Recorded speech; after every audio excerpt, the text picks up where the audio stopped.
Good morning friends, welcome to all of you my YouTube channel. Welcome all of you Knowledge Wizard. आप सभी का स्वागत है। आज हम लोग इस वीडियो में बहुत एक जबरदस्त चीज के बारे में पढ़ने वाले हैं। क्लास 10th का हिस्ट्री का फर्स्ट चैप्टर जिसका नाम है the rise of nationalism in Europe. चलिए सारे लोग ध्यान दीजिएगा, इस चैप्टर्स को पढ़ने से पहले हम कुछ इंपॉर्टेंट फैक्ट के बारे में बता दे रहे हैं कि फर्स्ट ऑफ ऑल हम लोग नेशनलिज्म के बारे में जानेंगे कि ये नेशनलिज्म क्या है। ये नेशनलिज्म जो है वो क्या है, ठीक है। जैसा कि आप लोग जानते हैं कि किसी भी व्यक्ति को, कोई भी पर्सन्स को अपने देश से काफी ज्यादा प्यार होना, अपने कंट्री के साथ, अपने हिस्ट्री के साथ काफी ज्यादा इमोशंस अटैच जो होता है उसको हम लोग क्या कहते हैं, नेशनलिज्म कहते हैं, ठीक है। जिसका हमने डिफाइन आपको यहाँ लिखा भी है, the feeling of honest and unity among the people of A Nations और पैट्रियोटिक फीलिंग्स। अगर आपको अपने देश के प्रति काफी ज्यादा पैट्रियोटिक फीलिंग है, अपने देश से काफी ज्यादा आपको प्यार है, अपने कंट्री के, अपने हिस्ट्री से काफी ज्यादा आपको प्यार है, तो वो टर्म क्या कहलाता है, हमारा नेशनलिज्म कहलाता है, ठीक है। अब हम बात करते हैं इस चैप्टर को पढ़ने से कुछ इंपॉर्टेंट फैक्ट के बारे में, that is the most important for you, जो कि है क्या, important facts about the chapter. इस चैप्टर में हमको क्या क्या पढ़ना, ठीक है। आपका टॉपिक ही स्टार्ट होता है the rise of nationalism in Europe. अगर यूरोप में नेशनलिज्म जो राइज हुआ तो उसका नेशनलिज्म राइज होने का सबसे बड़ा कारण क्या है, ठीक है, उसका इंपॉर्टेंट फैक्ट्स क्या है। तो मैंने यहाँ लिखा है कि the French revolution and the idea of Nations. तो जो नेशनलिज्म यूरोप में हुआ था उसका जो फर्स्ट फैक्ट जो आया था वो कहां से निकल के आया था, फ्रेंच रिवॉल्यूशन से निकल के आया था, ठीक है। और ये आपको पता है कि ये हमारा कब हुआ था, 1789 में हुआ था, ठीक है। और इसी फ्रेंच रिवॉल्यूशन से ही कंसेप्ट हमारा दिमाग में आया कि नहीं, नेशनलिज्म जो है वो होना चाहिए।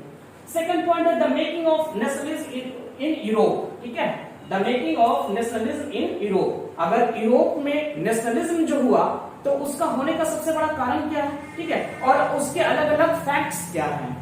नंबर थर्ड में है द एज ऑफ रिवॉल्यूशन। यहाँ आप अच्छी तरीके से देख रहे हैं कि जो ये एक जो टाइम पीरियड आप देख रहे हैं 1830 से लेकर 1848 तक, इसमें बहुत ज्यादा, ठीक है, यानी लॉट ऑफ रिवॉल्यूशंस हुआ, ठीक है। लॉट ऑफ रिवॉल्यूशंस होने की वजह से इस पीरियड को हम लोग द एज ऑफ रिवॉल्यूशन कहते हैं, ठीक है। अब नेक्स्ट जो फिफ्थ पॉइंट है, फोर्थ पॉइंट है, इसमें देखते हैं कि the making of Germany and Italy. अगर और भी बहुत सारे कंट्री थे, किसी भी कंट्री को अगर हम बोलते हैं कि इंडिया इज अ नेशन, तो इंडिया एक नेशन है, तो ये कंसेप्ट हमारा दिमाग में आया कैसे, Britain is a nation, United state of America is a nation, तो ये कंसेप्ट हमारा दिमाग में आया कैसे, इसका कुछ तो रीजन होगा ना। तो उसी तरीके से यहाँ जो जर्मनी और इटली है तो वो अलग तरह से जो है उसका यूनिफिकेशन किया, और इसमें हम ब्रिटेन के बारे में भी आगे हम लोग पढ़ेंगे। चलिए अब नेक्स्ट देखते हैं कि अगर नेशंस है तो आप नेशंस को कैसे विजुलाइज करते हैं, आप नेशंस को किस तरीके से देखते हैं, that is also most important. The next is that nationalism and imperialism. अब नेशनलिज्म एंड इंपीरियलिज्म क्या है, नेशनलिज्म को तो हम पहले ही आपको डिफाइन कर चुके हैं कि अगर आपको या किसी भी पर्सन को अपने कंट्री के लिए बहुत ज्यादा प्यार हो, बहुत ज्यादा देशभक्ति हो, अपने हिस्ट्री से बहुत ज्यादा हो, तो उसको हम लोग नेशनलिज्म कहते हैं, ठीक है। अब नेक्स्ट जो हम लोग टॉपिक्स देख रहे हैं कि ये इंपीरियलिज्म क्या है, ठीक है, तो इसको भी हम लोग समझते हैं कि जैसे हमारा इंडिया कंट्री जो था वो तो ब्रिटिश एम्पायर का क्या था, स्लेव था, हम लोग बहुत ज्यादा गुलाम थे, ठीक है। ब्रिटिश लोग जो है हम लोगों को एक इंडिया में अपनी कॉलोनी बनाया था, ठीक है, ब्रिटिश लोग जो है इंडिया में कॉलोनी बनाया था और हम लोगों पे राज किया करता था, जिसको हम लोग कॉलोनिज्म ही कहते हैं, ठीक है। तो वही पार्ट जो है क्या कहलाता है, हमारा इंपीरियलिज्म कहलाता है, ठीक है। अब हम बात करते हैं कि जो फ्रेंच रिवॉल्यूशन से जो हमारा कंसेप्ट दिमाग में आया, ठीक है, फ्रेंच रिवॉल्यूशन से जो कंसेप्ट हमारा दिमाग में आया था जो कि 1789 में हुआ था, ठीक है। ऐसे ही यूरोप में नेशनलिज्म नहीं हुआ, उसके कंसेप्ट हमारा फ्रेंच रिवॉल्यूशन से ही स्टार्ट हुआ था, ठीक है। अब पहले जो हर जगहों पे जितने भी, अभी भी बहुत कुछ ऐसे कंट्री है जहां पे मोनार्की सिस्टम चलता है, राजा राजवाड़े राजाओं का शासन चलता है, ठीक है। तो वो चीज था, इसमें कुछ फायदा क्या हुआ कि shift from monarchy to the rules of people, it means democracy, यानी जो मोनार्की सिस्टम चलता था, जो राजा और राजाओं को जो शासन चलता था, वो मोनार्की सिस्टम को हटा करके क्या चीज मिलाया, डेमोक्रेसी मिलाया, ठीक है। तो वही चीज यहाँ पे मैंने लिखा है कि shift from monarchy to the rule of people. The rule of people का मतलब क्या हुआ कि इट मींस डेमोक्रेसी हुआ। चलिए यहां तक आई होप आप सभी को समझ में आ गया होगा, क्लियर हुआ होगा। एक बार फिर से मैं रिपीट कर देता हूं कि ये जो यूरोप में नेशनलिज्म जो राइज हुआ वो कहां से कंसेप्ट आया, तो फ्रेंच रिवॉल्यूशन से कंसेप्ट आया।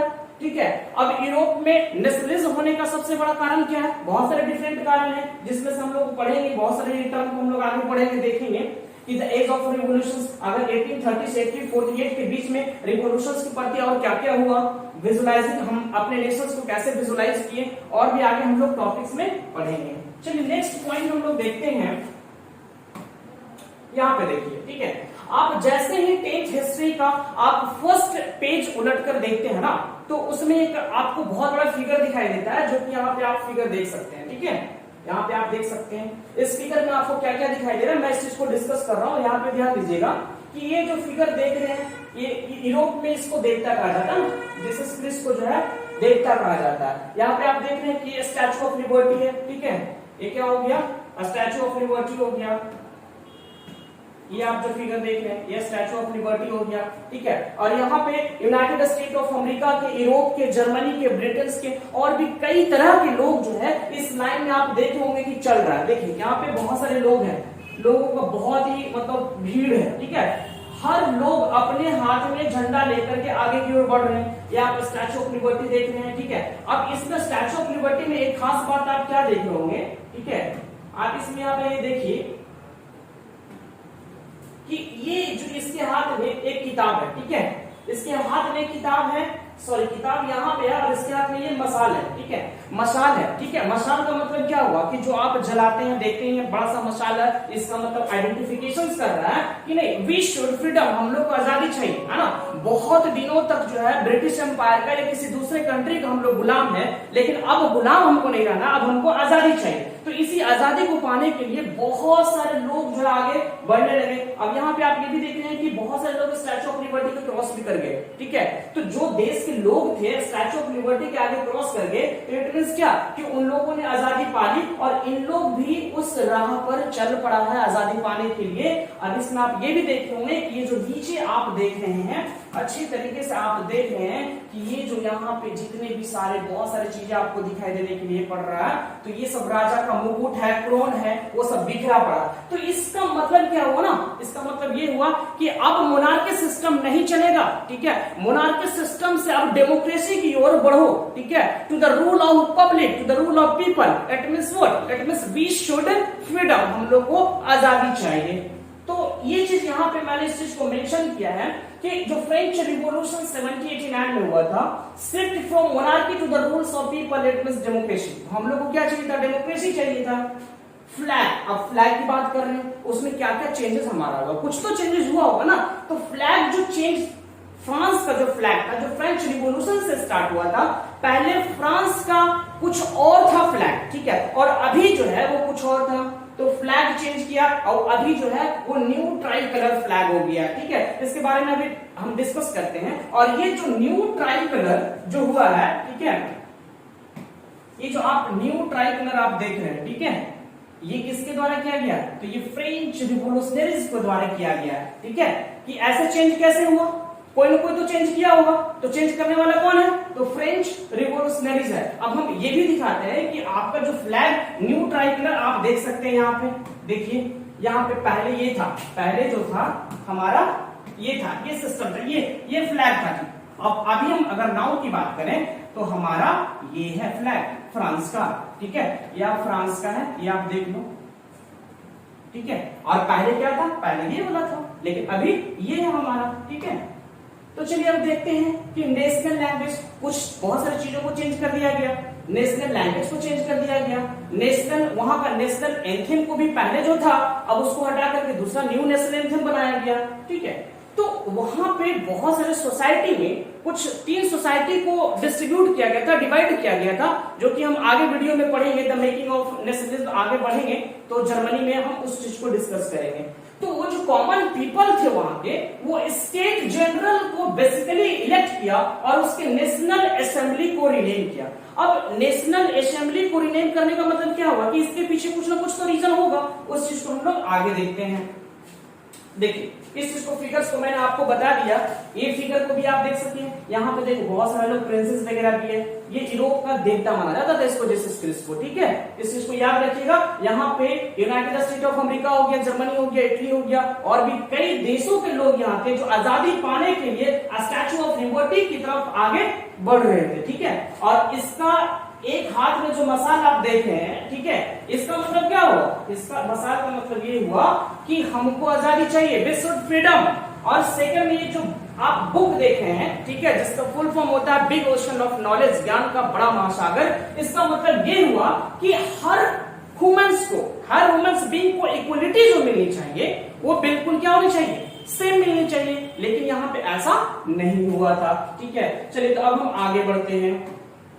चलिए देखिए अब क्या हुआ था कि जो सेंट्रल एडमिनिस्ट्रेशन सिस्टम था, कुछ अच्छी चीजें भी हुआ था, ऐसा नहीं है कि कुछ हमेशा हर चीज बुरा ही हुआ। सेंट्रल एडमिनिस्ट्रेटिव सिस्टम यानी लॉ को जो है ये बताया गया कि इनफॉर्मल लॉ रहेगा। इनफॉर्मल लॉ का मतलब हर व्यक्ति के लिए, है ना, हर व्यक्ति के लिए लॉ जो रहेगा वो इनफॉर्मल रहेगा, यानी इक्वल रहेगा। ऐसा नहीं है कि उसको बहुत ही ज्यादा आजादी मिल गया तो फिर मुझे गुलाम बना करके रखा जाएगा, ऐसा बिल्कुल भी नहीं है। नेक्स्ट है कस्टम ड्यूटीज टैक्स।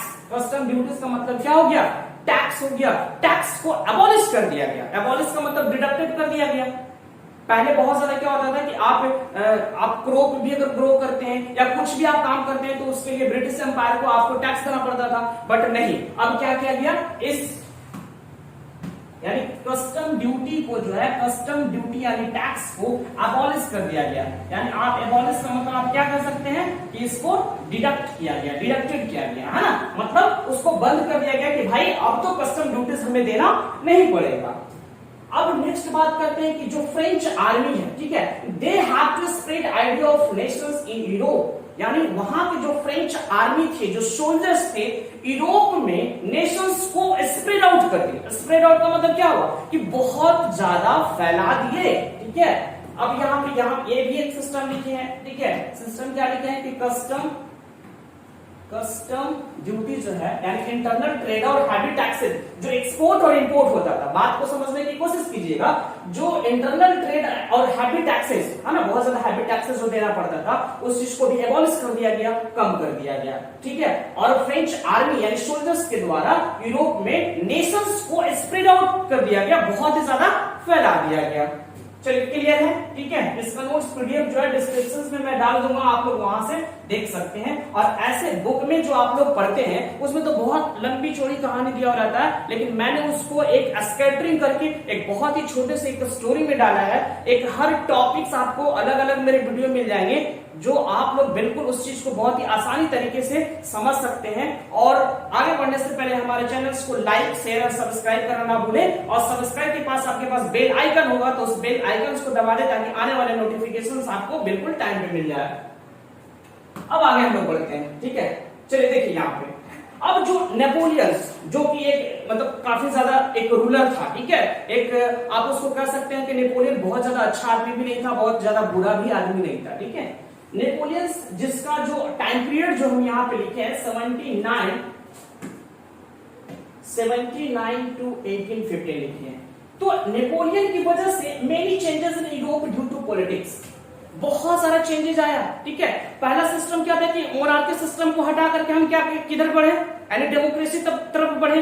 तो अभी मैंने ये कहा कि नेपोलियन बहुत ज्यादा कुछ अच्छा भी काम किया कंट्री के लिए, और बहुत कुछ उसके पास बैड हैबिट्स थे, कुछ गुड हैबिट्स भी थे और कुछ बैड हैबिट भी थे। तो देखिए अब जब मोनार्की सिस्टम को हटा करके हम डेमोक्रेसी लाए, बट फिर से नेपोलियन ने क्या किया, डेमोक्रेसी से फिर हम लोग जो है इधर बढ़ गए, मोनार्की की तरफ बढ़ गए। कि फिर क्योंकि उसके पास पावर था, वो ऐसा चाहता था कि हम जो बोले वो काम लोग करें।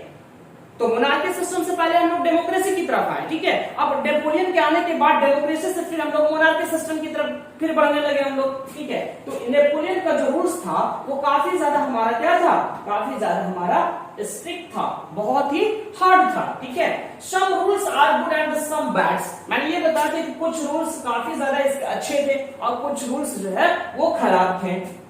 यहाँ पे देखिए मैंने 1804 लिखा है, ठीक है। 1804 में इन्होंने एक सिविल कोड दिया, ठीक है। सिविल कोड क्या दिया, किसके द्वारा, जिसको हम लोग नेपोलियन कोड भी कहते हैं, ठीक है। अब इसका कुछ गुड हैबिट्स भी है, ठीक है। अब गुड हैबिट्स क्या है बच्चों, ये ध्यान से देखो। गुड हैबिट्स में हम पॉइंट आउट करते हैं, देख लो पॉइंट आउट, ठीक है।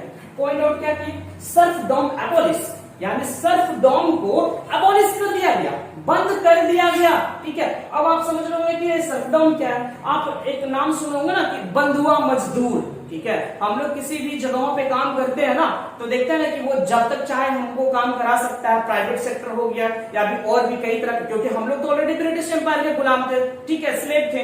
तो ये बंधुआ जो मजदूरी का काम जो लोग किया करते थे कि भाई हम तो बंधुआ मजदूर है, उसको नेपोलियन ने अबॉलिश कर दिया, यानी क्या किया, उसको बंद करवा दिया गया। किसके द्वारा, नेपोलियन के द्वारा। तो ये तो अच्छा काम किया ना भाई, नेपोलियन तो अच्छा काम किया, क्योंकि जो लोग आपका बंधुआ मजदूरी की तरह काम करते थे वो तो अब ऐसा काम करेगा नहीं, तो भाई तो नेपोलियन के द्वारा अच्छा काम हुआ। अब नेक्स्ट बात करते हैं कि ट्रांसपोर्टेशन एंड कम्युनिकेशन। जो यूरोप में ट्रांसपोर्टेशन या फ्रांस में जो ट्रांसपोर्टेशन और कम्युनिकेशन का जो सिस्टम था वो थोड़ा लो था, अब उससे बहुत ही ज्यादा इंप्रूव कर दिया। किसके द्वारा, तो नेपोलियन के द्वारा। तो ये भी बहुत अच्छी बात हो गई, नेपोलियन के द्वारा किया गया। नेक्स्ट है ट्रेड बैरियर, जो सबसे मोस्ट इंपॉर्टेंट है, जो सबसे मोस्ट इंपॉर्टेंट आप ले सकते हैं कि जो ट्रेड बैरियर था हमारा, ठीक है, आपका इंटरनल और एक्सटर्नल की बात करते हैं, ठीक है। इंटरनल और एक्सटर्नल ट्रेड जो है, एक्सपोर्ट और इंपोर्ट की अगर हम बात करते हैं, ठीक है, एक्सपोर्ट और अगर इंपोर्ट की बात करते हैं तो ये भी बहुत ज्यादा इंपॉर्टेंट था। तो ट्रेड बैरियर्स को इंश्योर कर दिया गया कि आपको कितना टैक्स देना है, नहीं देना है, बिल्कुल इंश्योर कर दिया गया। तो ये सब कुछ काम ऐसा था जो नेपोलियन ने बहुत अच्छा किया, ठीक है। नेक्स्ट फ्यूडल सिस्टम, यानी ये जितने भी सारे आप पॉइंट्स को देख रहे हैं जो नेपोलियन के द्वारा किया गया, तो वो एक अच्छा काम किया। लेकिन शुरू में मैंने क्या बताया था कि नेपोलियन ने कुछ अच्छा काम किया है तो कुछ बुरा काम भी किया गया है, क्योंकि उसके जो रूल्स थे वो काफी ज्यादा क्या थे, स्ट्रिक्ट थे। तो ये क्लियर हो गया आपको, इधर मैंने बताया था यहाँ पे, ठीक है, कि फ्रेंच आर्मी के द्वारा ही जो यूरोप में है क्या हुआ, बहुत ज्यादा नेशंस को स्प्रेड आउट किया गया था, स्प्रेड ओवर किया गया था। अब आगे हम ये भी बताएं नेपोलियन के द्वारा क्या क्या टर्म हुआ, अब आगे देखते हैं इसको हम लोग। देखिए अब हम बैड हैबिट्स के बारे में डिस्कस करते हैं, ठीक है। ये बैड हैबिट्स इसका क्या क्या है देखो। तो bad habit censorship, next is women property right, ठीक है। सेंसरशिप, ये जो चाहता था वो काम करवा के रहता था। भाई अगर हम आपको बोल रहे हैं कि ये काम करना है, you have to do at any cost, then you should have to do, आपको वो चीज काम करना ही होगा, नथिंग एल्स मोर देन। तो ये सेंसरशिप था, क्योंकि वो उसके रूल्स भी काफी ज्यादा स्ट्रिक्ट था, और वो भी काफी ज्यादा ये था कि हमारी बात लोग माने, ठीक है। हमारे जो पावरफुल है वो अपना पावरफुल, अपना शक्ति को बढ़ाने के लिए वो कुछ भी कर सकता था, ठीक है, जो कि उसके लिए बैड हैबिट्स था। वुमेन्स को वोट देने का भी अधिकार वहां पे नहीं था, ठीक है। अगर प्रॉपर्टीज राइट की बात करें तो वो किसी व्यक्ति को, ठीक है, किसी व्यक्ति को और उसके फादर्स को ही प्रॉपर्टी राइट देने का उसको हक था, ठीक है। और नेक्स्ट जो मोस्ट इंपॉर्टेंट है, 1 person to join in the French army, ठीक है। ऐसा क्यों भाई, 1 person to join in the French army, यानी फ्रेंच आर्मी में एक किसी भी पर्सन को ज्वाइन करा देता था, ठीक है। तो ऐसा करने का सबसे बड़ा रीजन क्या था कि वो अपने पावर को, ठीक है, वो अपने पावर को क्या करना चाहता था, इंक्रीज करना चाहता था, ठीक है। वो अपने पावर को इंक्रीज करना चाहता था, बढ़ाना चाहता था, तो जिसकी वजह से लोगों को आर्मी में ज्वाइन करवा देता था, ठीक है। नेक्स्ट है, अब जो आसपास के जितने भी दूसरे कंट्रीज होंगे, जो अदर कंट्रीज होंगे, ठीक है, तो अदर कंट्री क्या कर सकते हैं, या तो नेपोलियन से मुकाबला करो, या तो उससे फाइट करो, या उसके सामने भाई सरेंडर बोल दो कि हाँ भाई I can't fight with you, मैं तुमसे लड़ नहीं सकता because I am a weak, क्योंकि मैं कमजोर हूं। तो यही तो 2 रीजन हो सकता है, या तो तुम उससे फाइट करो, जो अपोनेंट पार्टीज है, आपके अपोनेंट इनेमी है, जो विद्रोही है, ठीक है, उसके सामने या तो आप फाइट करो, या तो फिर उसके सामने सरेंडर कर दो कि हाँ भाई हमसे नहीं होगा, मैं तुमसे नहीं लड़ सकता। तो वही चीज यहां पे किया। अदर कंट्रीज क्या किया, या तो फाइट कर सकता है या तो सरेंडर कर सकता है। और फिर जैसे मैंने क्या कहा कि कुछ शुरुआती में जो टैक्स को अबॉलिश कर दिया गया था, बंद कर दिया गया था, फिर नेपोलियन के आने की वजह से क्या हुआ, टैक्स को हमारा फिर से इंक्रीज कर दिया गया, फिर बढ़ा दिया गया। तो भाई ये क्यों चल रहा, तो मैंने शुरू से ही कहा था कि नेपोलियन ने कुछ अच्छे काम भी किए, गुड हैबिट्स भी थे उसके अंदर, लेकिन कुछ बैड हैबिट्स भी थे। नेपोलियन चाहता था कि हम जो बोले या हम अपने पावर को इतना ज्यादा बढ़ा दें कि हमारे सामने कोई आ ना सके या कोई टिक न सके। तो आई थिंक यहां तक क्लियर हुआ होगा। अब हम लोग आगे बढ़ते हैं। देखिए बच्चों ध्यान से देखिए, मैं हिस्ट्री का हर पार्ट का आपको वीडियो डालूंगा, अपलोड करूंगा और आपको बेसिकली रूप से लाइन बाय लाइन आप बुक में पढ़िएगा और यहां से जो इंपॉर्टेंट फैक्ट मिलेगा वो हर चीज क्लियर हो जाएगा, ठीक है। और यहाँ पे क्योंकि आप 10th के बच्चे जो भी हैं वो सारे लोग ध्यान से सुनेंगे कि आपके एग्जाम में जो एमसीक्यू क्वेश्चंस आएंगे, मल्टीपल चॉइस क्वेश्चंस जो आएंगे वो कहां से आपका क्लियर हो सकेगा, ठीक है। जब तक आप बुक को थ्रूली रीड नहीं कीजिएगा, थ्रूली पढ़िएगा नहीं, तब तक आप एमसीक्यू में एग्जैक्ट आंसर जो है वो आप सिलेक्ट नहीं कर पाइएगा। तो मैं आपको एक ऐसे बेसिकली ढंग से पढ़ा रहा हूं जहां पे एक एक पॉइंट आपका क्लियर हो जाएगा और एग्जाम से रिलेटेड आपको बहुत सारे क्वेश्चंस एमसीक्यू अपलोड कर दिए जाएंगे, जो कि अभी जो 2022 में एग्जाम देने वाले हैं क्लास 10 के स्टूडेंट, वहां आपका एसएस सोशल साइंस सब्जेक्ट में यानी हिस्ट्री और पोल साइंस में आपका 1 मार्क्स का भी नहीं छूटेगा। और ये जो 2 चैप्टर देख रहे हैं कि the rise of nationalism in Europe और the second chapter the rise of nationalism in India, यही तो चैप्टर जो बहुत मोस्ट इंपॉर्टेंट है और इससे कई क्वेश्चन जाने वाले नहीं है, बिल्कुल 100% आएंगे। सो बिल्कुल तैयार हो जाइए और ये हर चीज को कॉन्सेप्ट हमारे यूट्यूब चैनल नॉलेज विजार्ड पे आपको हर चीज मिल जाएंगे। तो लाइक शेयर सब्सक्राइब करना ना भूलिए और बेल आइकन को जरूर दबा दें ताकि आने वाले नोटिफिकेशंस आपको टाइम पे मिल जाए और सही तरीके से आप उसको स्टडी कर सकें। चलिए अब हम लोग आगे देखते हैं। चलिए देखिए यहाँ पे, ठीक है। अब उसके बाद क्या होगा कि ये जो हमारा 4 कंट्री आप देख रहे हैं, कौन कौन सा कंट्री देख रहे हैं आप? रशिया हो गया, पर्सिया हो गया, ऑस्ट्रिया हो गया, ब्रिटेन हो गया, ठीक है। ये जो आप 4 कंट्री देख रहे हैं, ठीक है, ये जो आप 4 कंट्री देख रहे हैं, इसका नेपोलियन के साथ क्या हुआ? वॉर हुआ, युद्ध हुआ, ठीक है, जिसको हम लोग बोलते हैं fight each other, battles of Waterloo. कब हुआ? तो ये 1815 में हुआ, ठीक है।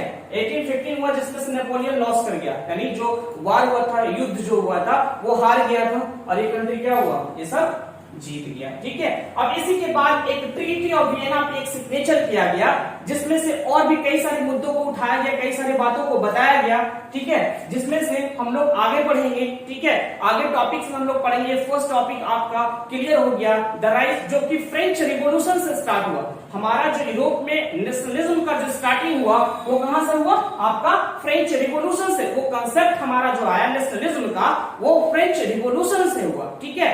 अगला जो नेक्स्ट टॉपिक्स है वो हम आपके सामने बहुत ही जल्द लेकर आएंगे। तब तक के लिए थैंक यू एंड जय हिंद। और हमारे चैनल्स को लाइक शेयर एंड सब्सक्राइब करना ना भूलिएगा और बेल आइकन को जरूर दबा दें, ठीक है, ताकि आपको आने वाले नोटिफिकेशंस, आने वाले वीडियो आपको बहुत ही जल्द, बहुत ही समय पे मिले। थैंक यू, जय हिंद।